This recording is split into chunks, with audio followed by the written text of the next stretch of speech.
O Senhor esteja convosco. Ele está no meio de nós. Proclamação do Evangelho de Jesus Cristo, segundo Lucas. Glória a vós, Senhor. Naquele tempo, Jesus atravessava cidades e povoados, ensinando e prosseguindo o caminho para Jerusalém. Alguém lhe perguntou: Senhor, é verdade que são poucos os que se salvam? E Jesus respondeu: Fazei todo o esforço possível para entrar pela porta estreita, porque eu vos digo que muitos tentarão entrar e não conseguirão. Uma vez que o dono da casa se levantar e fechar a porta, vós, do lado de fora, começareis a bater, dizendo: Senhor, abre-nos a porta. Ele responderá: Não sei de onde sois. Então começareis a dizer: Nós comemos e bebemos diante de ti, e tu ensinaste em nossas praças. Ele, porém, responderá: Não sei de onde sois. Afastai-vos de mim, todos vós que praticais a injustiça. Ali haverá choro e ranger de dentes, quando virdes Abraão, Isaque e Jacó, junto com todos os profetas no reino de Deus. E vós, porém, sendo lançados fora, virão homens do Oriente e do Ocidente, do Norte e do Sul, e tomarão lugar à mesa no reino de Deus. E assim, há últimos que serão primeiros, e primeiros que serão últimos. Palavra da salvação. Glória a vós, Senhor. Louvado seja nosso Senhor Jesus Cristo. Meus irmãos, hoje o Evangelho nos diz que Jesus estava a caminho de Jerusalém e até que ele é interrompido por alguém que queria saber se realmente era verdade que eram poucos os que se salvavam. Tantas vezes, esses são também os nossos questionamentos, principalmente quando de vez em quando tem um pessoal que bate na nossa porta e diz que nós ainda não fazemos parte daqueles 144 mil que serão salvos segundo o livro do Apocalipse. A gente geralmente fica com a pulga atrás da orelha e realmente se questionando, né? Meu Deus, só 144 mil, mas só 144 mil já preencheu há muito tempo, né? Serão 200 mil, 500 mil, 1 milhão, todo mundo, ninguém se salva. E às vezes as nossas mentes vão se consumindo nesse tipo de pergunta, nesse tipo de pensamento. Mas Jesus, através da sua resposta, é como se ele dissesse: não se preocupem com a quantidade, mas com a qualidade. Não se preocupem em quantos serão, mas se preocupem em estar no número daqueles que serão salvos. E justamente para isso, é como se ele indicasse o caminho, para que nós, um dia, possamos nos encontrar entre aqueles que estarão com ele na eternidade. E ele diz assim: fazei todo o esforço possível para entrar pela porta estreita. Fazei todo o esforço possível para entrar pela... Fazei todo o esforço possível para entrar pela... Porque eu vos digo que muitos tentarão entrar e não conseguirão. Jesus está nos dizendo que entre nós e o caminho para o reino de Deus, para a eternidade, há uma porta. E eu preciso dizer a vocês que essa porta, ela tem história. Ela não apareceu de uma hora para outra. Nós sabemos que ali, quando o pecado original entrou na história da humanidade, com Adão, com Eva, aquela porta do reino dos céus, ela foi trancada. Porque justamente, a partir do pecado, nós não tínhamos mais livre acesso ao trono da graça. É preciso um coração puro para ver o rosto de Deus, a face de Deus. E o nosso pecado foi justamente aquilo que quebrou a comunhão que antes nos ligava a Ele. E desde então, homem algum havia pisado no reino dos céus, ainda que muito justos. É por isso, meus irmãos, que Jesus, olhando a nossa condição e querendo trazer esses filhos pródigos que haviam se afastado da casa do Pai, de novo para o convívio da família, para o seio do lar, Ele se encarnou, Ele se fez homem. O Senhor passou pela sua paixão, morte e ressurreição, para justamente apagar aquela culpa do pecado. Ele já não tem mais a última palavra sobre nós.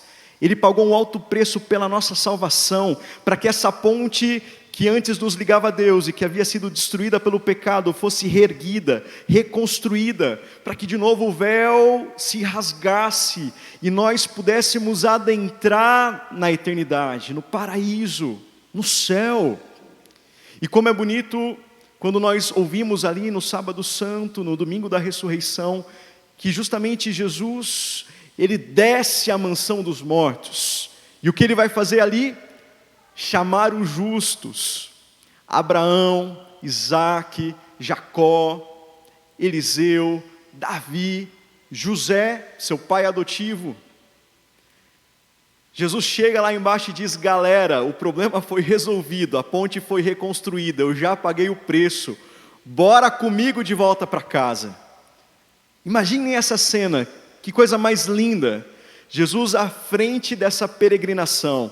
Como antes Moisés liderava o povo que atravessava o Mar Vermelho, Jesus ia à frente dos justos e os levava para as portas do reino dos céus.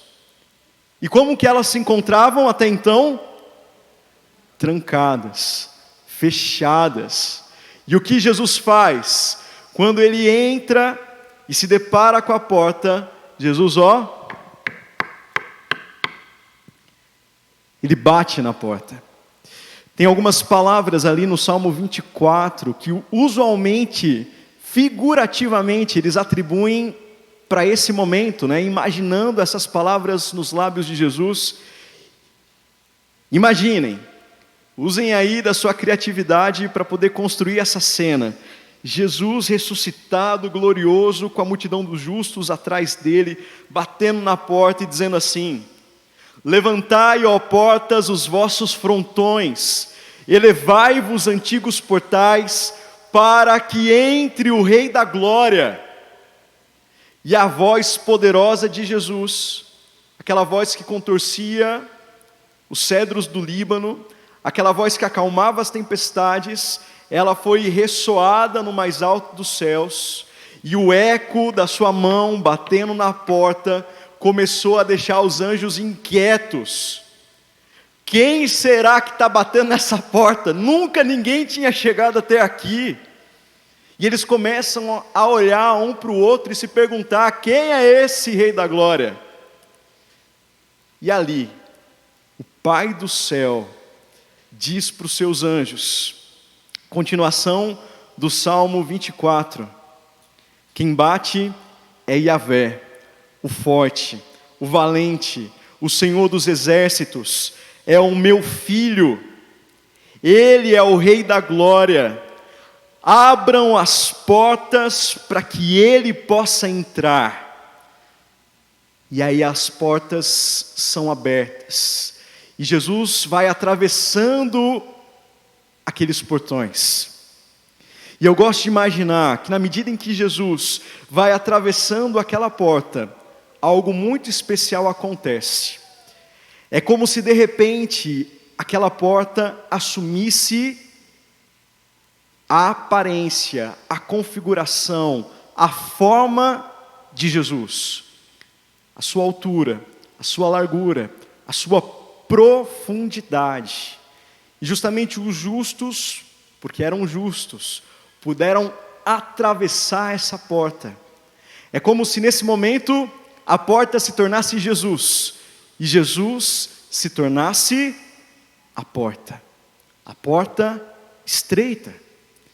E isso, vocês podem estar pensando, é viagem na cabeça do Padre João. E eu digo para vocês, não é. Porque quem disse que Jesus era a porta antes de mim foi o próprio Jesus. Ali no Evangelho de João, capítulo 10, do versículo 7 a 9, ele fala assim: em verdade, eu vos digo, eu sou a porta das ovelhas. Eu sou a porta. Quem é a porta? Quem é Jesus? Quem é a porta? E quem é Jesus? E ele continua dizendo: todos aqueles que vieram antes de mim são ladrões e assaltantes, mas as ovelhas não os escutaram. E ele repete mais uma vez: eu sou a porta, e quem entrar por mim será salvo. Quem entrar por mim será salvo. Vai acompanhando o raciocínio. Quando a gente chegar lá nas portas do reino do céu, nós só conseguiremos entrar para a eternidade se nós conseguimos atravessar essa porta. E essa porta tem o formato de quem? De Jesus. Então, nós só lá chegaremos se tivermos a aparência de Cristo, se formos verdadeiros cristãos, se tivermos uma vida parecida com a dele e não simplesmente carregarmos o nome de cristão. Porque senão seria muito fácil. Seria simplesmente ser batizado, assistir uma missa aqui, outra ali, não roubar, não matar, de vez em quando fazer uma caridade, participar das missas de quarta e pronto. Estou tranquilo, o céu para mim está garantido. Mas Jesus olha para nós, olha para aqueles que têm essa mentalidade e faz assim, ó, ho, ho, ho, ho. Dedinho do Papai Noel, né?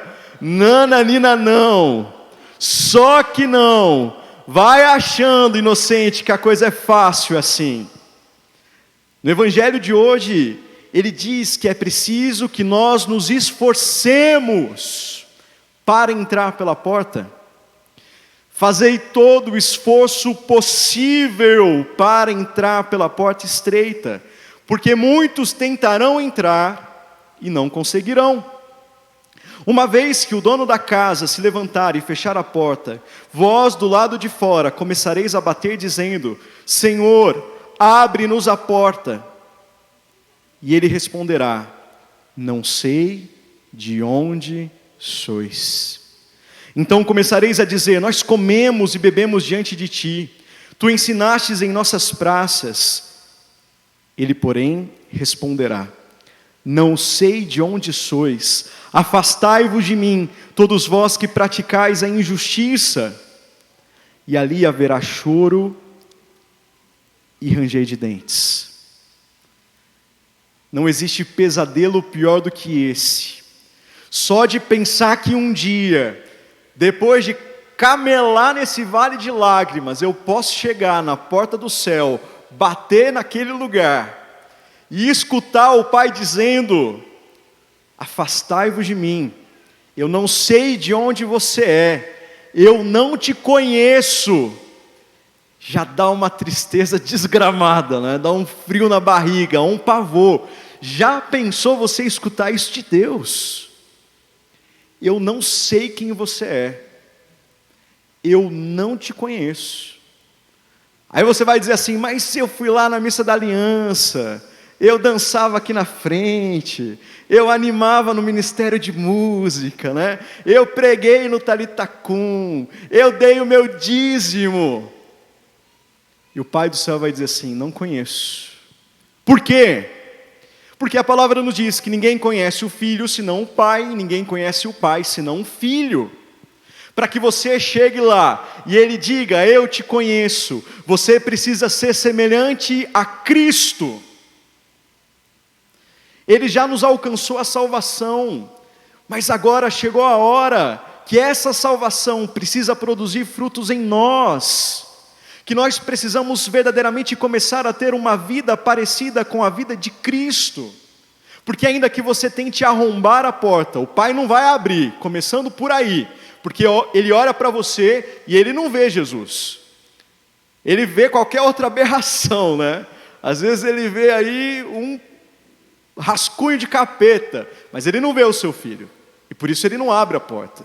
E ainda que você tentasse arrombar a porta, você não passaria por ela. Porque talvez você está alto demais, você está largo demais, você está baixo demais. Você não encaixa na vida de Cristo. De um jeito ou de outro, você está na roça.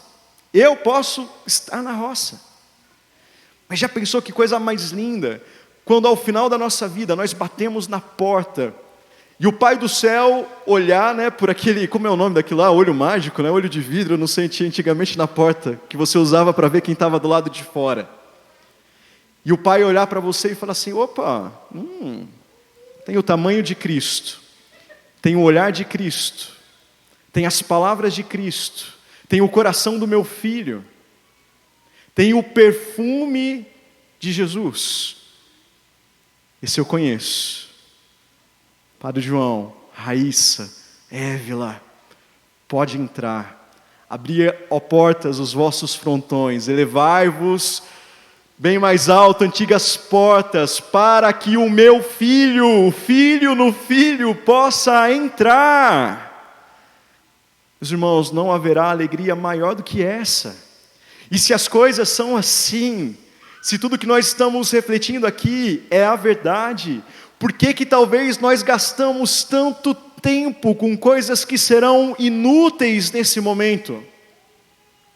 Quando hoje eu olho para a sociedade, nessa sociedade da aparência, do espetáculo, onde a casca conta mais do que o conteúdo, às vezes a gente vê pessoas se esforçando, fazendo loucuras, para às vezes se submeter a um procedimento estético, que faz um montão de economia, trabalha que nem um condenado, para chegar lá no médico e falar assim, doutor, eu quero um nariz igual de quem? De quem? Da Barbie, da Kate Middleton, né? A ex-princesa da Inglaterra. Ou chega lá com a foto da Angelina Jolie, né? Doutor, eu quero meus beiços que nem dessa mulher aqui. Vai achando. Uhum. Chega lá com uma foto, sei lá de quem? Da Joelma, Suzana Vieira, né? Fala, doutor, faz uma harmonização facial para que eu fique parecido com essa fulaninha aqui. Uhum. E tem outros dois que são piores, que gastam uma vida inteira para ficar mais parecida com a Barbie. Para ficar mais parecido com quem? Tem ou não tem? Que arranca vértebra para ficar com a cinturinha da Thalia, né? Quem aqui é da época da Thalia? Levanta a mão. Ficou com medo de levantar a mão, né? Vai, eu sei que você assistia Maria do Bairro, vai. E aí, adultera o próprio corpo para ficar com aquela cinturinha lá que não existe. Ou você está falando assim, não, eu não tenho disso, né? Eu não tenho dinheiro para gastar com essas coisas. Mas se você, quando chega no salão, vê aqueles recortes de revista pendurado no espelho, aí você fala pro cabeleireiro, né? Uhum, eu quero o meu cabelo que nem daquela calopsita ali. Vai ver do jeito que vai ficar. Ou quantos jovenzinhos que tem ali nos seus quartos, pelo menos, agora acho que nem tanto, né? Mas antigamente tinha, a Jéssica tinha. Os posters lá das Chiquititas, da Spice Girl, quem mais? Rebelde. Ó a confissão comunitária, né? O povo jogando os podres no ventilador. E às vezes o jovenzinho é tão fanático que começa a se vestir igual, que faz maior esforço, que economiza, que até lava prato para poder conseguir a roupa daquele artista. E começa a falar igual, e começa a andar igual, e começa a ter os mesmos interesses. E nessa brincadeira, eu tive uma curiosidade hoje para poder saber, só no Brasil, mais ou menos por ano, são mais de 630 mil procedimentos estéticos. Um mercado que movimenta quase 3 bilhões de reais a cada ano. Estou reprovando isso não, viu? Se você tiver dinheiro e condições para fazer, faça. Mas o que eu quero hoje levar a gente a refletir do que adianta ter o nariz perfeito, o queixo perfeito, os olhos perfeitos, a orelha que não é de abano, que é no lugarzinho, se você não tem o coração perfeito? Do que adianta ter o rosto perfeito se o seu coração está podre no seu peito? Do que adianta o homem ganhar o mundo inteiro e perder a própria vida? Do que adianta se esforçar para ser parecido com fulano, com Beltrano, com ciclano, se você não usa desse mesmo esforço para ser parecido com Jesus? O quanto você tem se empenhado nesse objetivo, nessa meta, nesse alvo? Já pensou se você se empenhasse nisso, como você se empenha no seu trabalho? Como você se empenha em ganhar dinheiro? Como você se empenha em passar no vestibular? Como você se empenha para ser um médico, uma médica um dia? Já pensou se você usasse das suas capacidades para se configurar a Cristo? Como você se empenha, como você usa das suas capacidades para ganhar as menininhas? Para se dar bem na vida? Para passar a perna nos outros?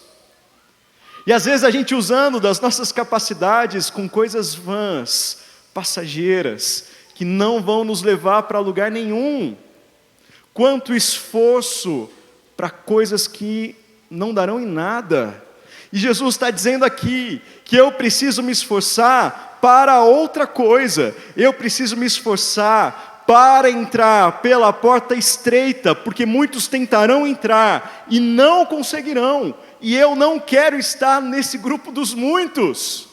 Eu quero estar no grupo daqueles que tentarão e conseguirão. Jesus está dizendo, não basta apenas dizer Senhor, Senhor. É preciso ouvir a palavra e colocá-la em prática. Quem aqui já tem a sua salvação como algo garantido, peca gravemente. Porque enquanto há vida, há oportunidade da gente pecar, da gente acabar perdendo a graça, perdendo a comunhão com Deus. Enquanto isso, às vezes lá na sua casa, tem um quadro do coração de Jesus na sua sala, que já virou bibelô, que já virou decoração, que você tira a poeira só em dia de renovação. E sabe por que um dia você colocou aquele coração de Jesus num ponto mais alto, no lugar central da sua casa? Para você se lembrar que Ele é o seu ícone, Ele é a sua referência, Ele é o seu modelo. Todos os dias você precisa passar em frente àquele sagrado coração e olhar para você como alguém que olha para o espelho e se perguntar: será que hoje eu estou mais parecido com esse coração do que ontem? E às vezes a nossa resposta será não. E aí sim vale a pena todo o esforço possível para a gente se configurar a Cristo. E aí sim, às vezes, eu vou precisar fazer uma lipoaspiração, não para tirar os pneuzinhos a mais, mas para arrancar os pecados a mais.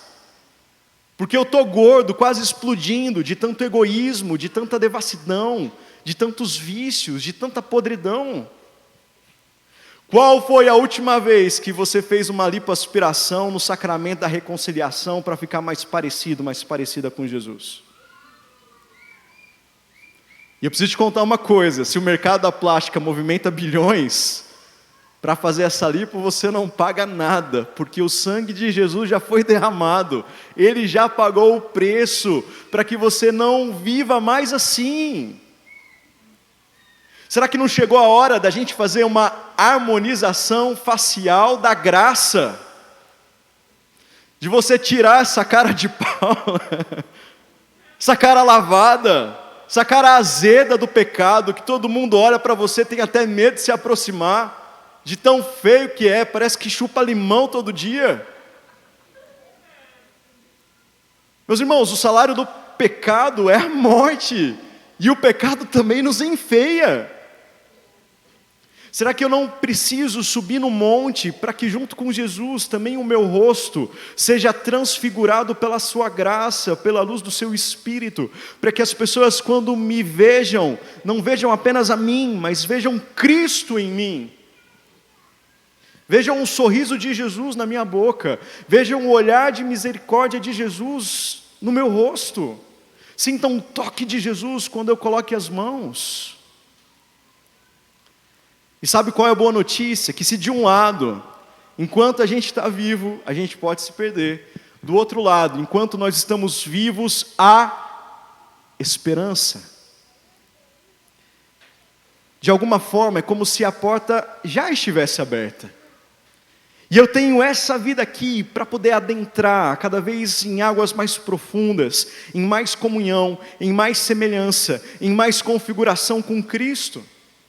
Porque aí quando a morte me encontrar, pronto, é nesse momento que a porta se fecha. E aí quem estava dentro, ficou dentro. Quem estava fora, se deu mal.